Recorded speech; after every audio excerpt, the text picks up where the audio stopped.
And I have to answer the question of Sabarimala because that's the worst possible example you could have given. I'm sorry. I won't hold back my punches at this point.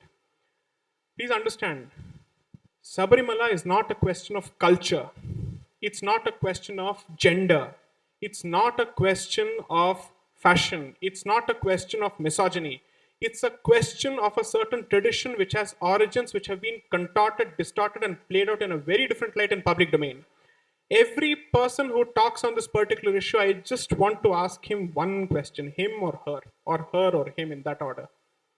Please tell me, what do you know about the origins of the practice and the reasons for the existence of the practice and the scriptural basis for that practice for you to arrive at this peremptory conclusion that this is a consequence of gender inequality? You've thrown the conclusion out first.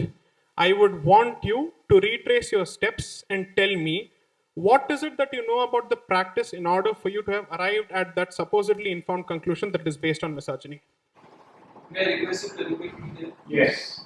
So, with that, could you please do this?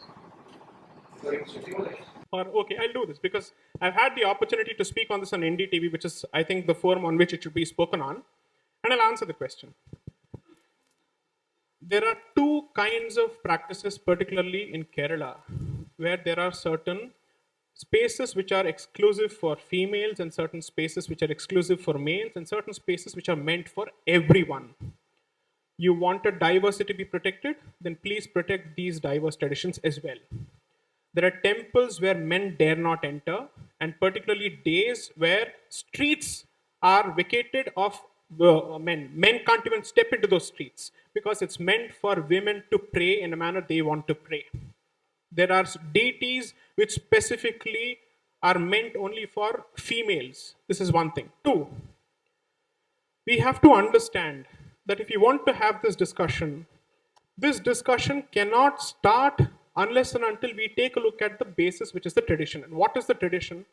Every temple has a tradition with respect to the mythology it subscribes to, the history that it subscribes to, from where the tradition flows. In this case, the deity of Sabarimala, Lord Ayyappa, has taken upon himself, at least that is the belief, the vow of Naistika Brahmacharya, which means eternal Brahmacharya. Naistika Brahmacharya is equally a tradition which is observed by a lot of sadhus who are not meant to come in touch with women at all. And this is not based on misogyny. There could be reciprocal rules with respect to women and their contact with men. It's not something that is entirely directed at women based on discrimination. This is the worst possible myth that somehow these people, the spin masters, have managed to put it out in public domain.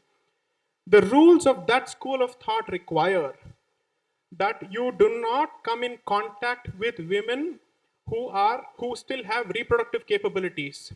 Now they've twisted this entire argument, and since we are all adults here, I'll have to make this point. We've twisted this entire argument to say this is based on your hatred of or your stigma associated with menstruation. The argument has gone to that level.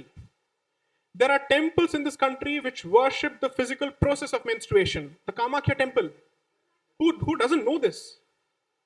Therefore, using one particular instance, and that too with truncated knowledge of the history of the particular temple, to bandy the entire institution and use it as the launch port for banding the entire community, I think needs to stop. This is the factual answer. I have not brought in emotion here. Second, as part of their analysis, the law requires the Supreme Court to do two things. And I've written on this issue. Specifically, I've written on the Sabarimala issue, which is why I was called on the debate, because I've specifically said, please don't bring caste and feminism in every discussion because not everything is related to that. There are some things which are dehorse that.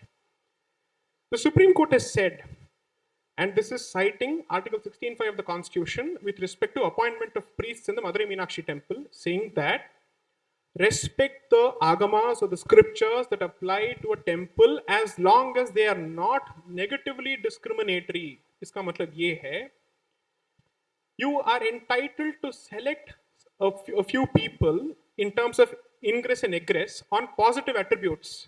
But if you say, this person of this caste shall not enter this particular place, that tradition has no business being in modern India and constitutional India. I'm with you. And if it says no woman can enter that particular place, you're right.